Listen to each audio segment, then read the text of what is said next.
Hi everyone, I am going to be doing a casual car library haul.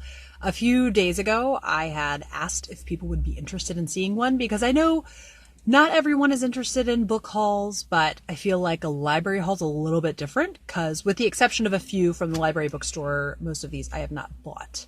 But it is a gloomy, gloomy day weather-wise, but a very exciting day for me because I was able to go to the library on my own.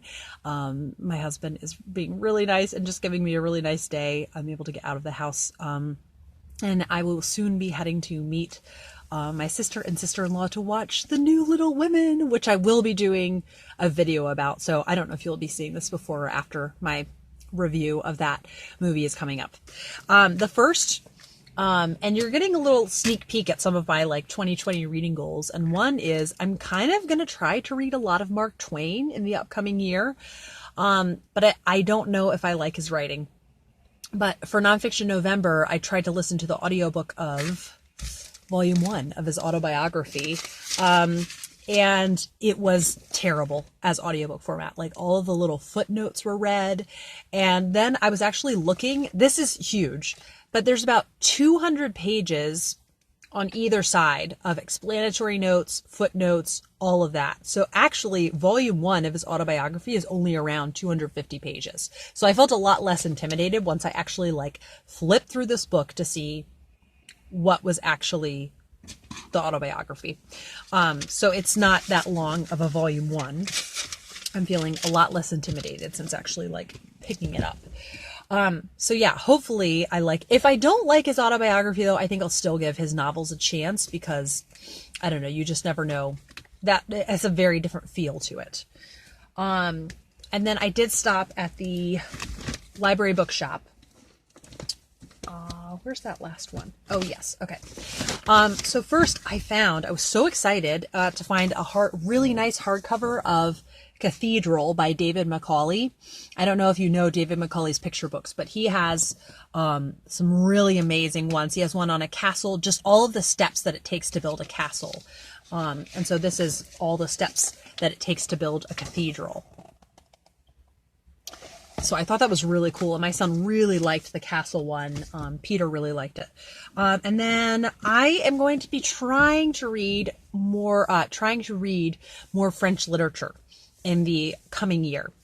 So that's, another sneak peek. And I had already actually waiting for me on hold, Cousin Bet by Honoré de Balzac.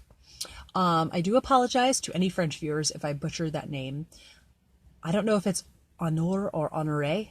I'm sure you'll tell me in the comments. But Cousin Bet just sounded really, really interesting. So it's post-Napoleonic France, which is going to be a really interesting time. And it's the devastating effects of violent jealousy and sexual passion. So sounds like a French novel to me. I really have not read much French fiction. I've read Les Miserables and I've read, My Father's Glory and My Mother's Castle by Marcel Pagnol. And that's about it. So I thought this is the year, I'm getting pretty well versed in 19th century British books, but not this. So it was so ironic because this is what I was getting this year. And I really liked this. I love trade paperbacks. That's my favorite over hardcovers, mass market paperbacks. So I told them to just put back the hold and I got that. And then 2 middle grade books that look fun. This is a classic, Rebecca of Sunnybrook Farm. I am worried I've missed the boat on this one, but I want to give it a try. It's just supposed to be people who love Little Women, and Anne of Green Gables really like this one. Then The Shakespeare Stealer. I was wanting to read this last middle grade March and then just got distracted. So when I saw this for 50 cents, I picked it up. He's supposed to steal a Shakespeare script. He works in the Globe Theater. So I just thought that sounded like a really fun setting for a middle grade book. Okay, then on to the ridiculous amount of books I've checked out. First is Meet the Austins by Madeleine L'Engle. A Wrinkle in Time, I'm just not the right reader for the A Wrinkle in Time series. It's just too too odd. I don't know the other word to use. It's like Alice in Wonderland, where I have like a weird threshold, and Alice in Wonderland is a little too weird. Like Series of Unfortunate Events. Maybe quirky is more what I like. But anyhow, Meet the Austins is a series she has about a family. And Stephanie from That's What She Read said that she thought I would really enjoy this. And I trust Stephanie's recommendations. So I'm finally getting around to trying out this series. And I think there's a Christmas one, so maybe I could get caught up enough with them to save one for Christmas. And then Hannah from Hannah's Books is hosting a Year of Toni Morrison, which is really fun, really exciting. I have not read any Toni Morrison. I don't know if I'm the right kind of reader for Toni Morrison. I don't know if her writing style will suit me, but I said, you know what? I'm going to try. That's all I can do. So I'm joining in the January read, which is The Bluest Eye, and I will link Hannah's announcement video down below. So we'll see what I think. I mean, she's so iconic, so I'm just going in with trepidation because I'll be sad if I don't like it. And then Kiri from Kiri Reads on Bookstagram is hosting, and I'm so sorry, I can't remember the name of the other host on Bookstagram, but A Year of Wendell Berry. So I'm committing to probably too much, but Wendell Berry, like Hannah Coulter, just blew me away. I was so devastated to finish it last year. And so they're reading Nathan Coulter for January. This is a collection of 3 novels, so I'll only be reading Nathan Coulter, but this is the only bind up they had here, and it's a little over 100 pages. But Wendell Berry is an amazing, like, pastoral literary fiction, looking back to yesteryear, how farming and technology interact with one another, all of that. And then some mysteries. I am back in the saddle again for reading mysteries. Cloak and Dagger Christmas was amazing. I had so much fun. And I think I just have to be choosy about what kind of mysteries I read, but have a blast otherwise. So I finally read the next Veronica Speedwell, which of course I'm already forgetting the name of it, A Perilous Undertaking. So I have promptly checked out A Treacherous Curse. These books are really over the top, but they are so much fun. So much fun. And then I got recommended, excuse me, in Honey for a Woman's Heart. She recommended Jen Karon's books, which I thought maybe were a little bit too, like, smarmy for me. But Becky, one of the hosts of Talking Amongst Our Shelves, the live show we do semi-regularly, but she really enjoyed this first one. So I really want to give it a try because it could be really nice, like cozy fiction at home in Mitford. It's just a small town. I think it's supposed to be in North Carolina. Father Tim is one of the main characters. And there is a jewel theft. So yeah. It just sounds like it could be really fun domestic fiction. I picked up Names for the Sea, Strangers in Iceland by Sarah Moss. Sarah Moss is a literary fiction author I haven't really read, but I keep hearing good things about this memoir of her time living in Iceland. And it just sounds amazing and a great wintry read. Then I picked up, I'm going to be reading with Kate from the novel Nomad, Sidney Chambers and the Problem of Evil. This is the 3rd in the Grantchester Mysteries. There are only 6 out. So that'll be a series that I can say, like, I'm caught up with if we just read a few more. Because I have way too many mystery series on the go. If you watched my, like, all my mystery series video I'm reading. And then the next, I'll do it in the right order though. So I got 2 Poirot because I want to get back to reading Poirot. Sadly, I love listening to Poirot via audiobook, and the hoopla has taken them down with a few exceptions. So I'm very sad about that, but then they could be fun to read the physical copy, and I can read much faster with a physical book than I can with an audiobook. So this is the A.B.C. murders. I think this is the 13th in the series. And I just want to continue on with these. And I remember really liking this episode, and I can't remember if I remember who the killer is, but that doesn't bother me in mysteries if they're well told. Things like killings are happening in alphabetical order.